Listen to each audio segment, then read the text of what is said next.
Welcome to English literature class, my dear students of class 11th.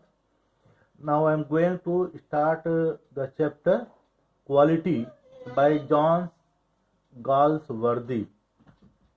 It is his own experience with Gessler brothers, who were the shoemaker. So let's start the story Quality, chapter number 3. The narrator is John Galsworthy himself. I, I means here John Galsworthy himself. So the narrator, John Galsworthy, says that I knew him from the days of my extreme youth. I knew him. John Galsworthy says that he knows him. He knew him from the days of his extreme youth, when he was in his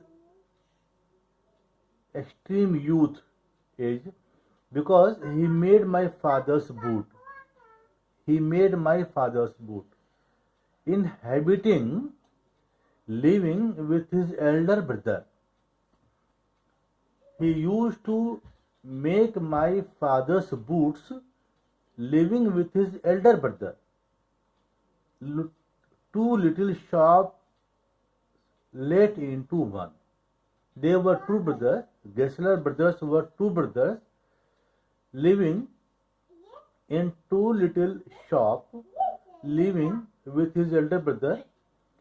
Two little shops let into one.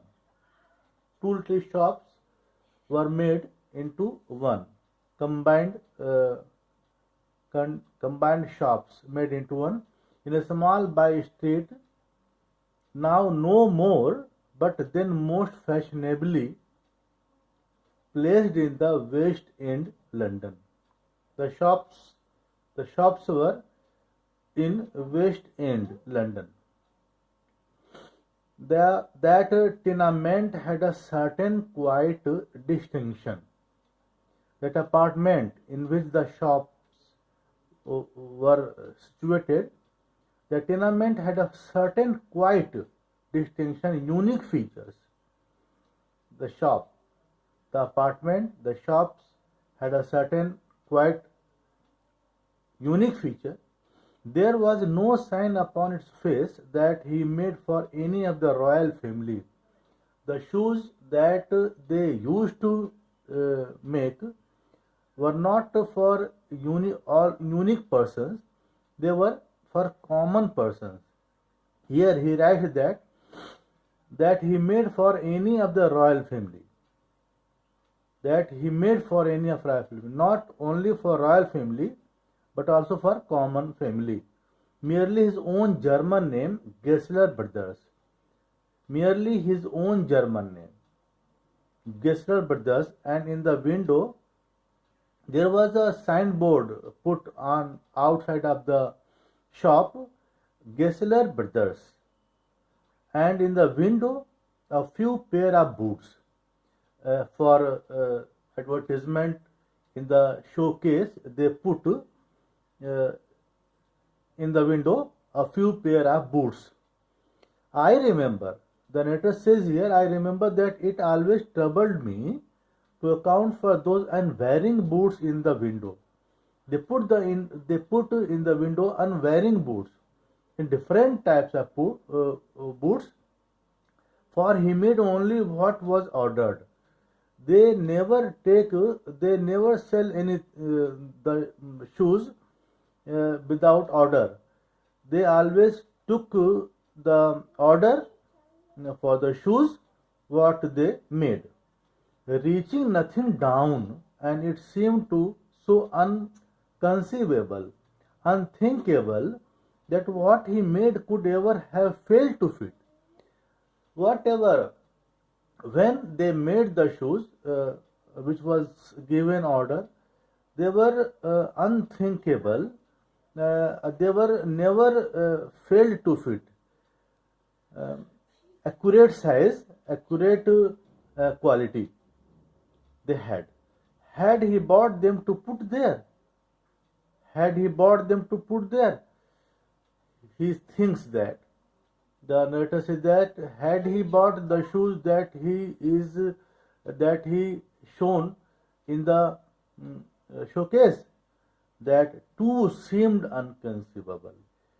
It was also unthinkable. He would never have tolerated in his house leather on which he had not worked himself.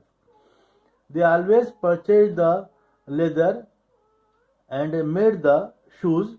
The leather they have not tolerated. They have not purchased any leather which he had not worked himself.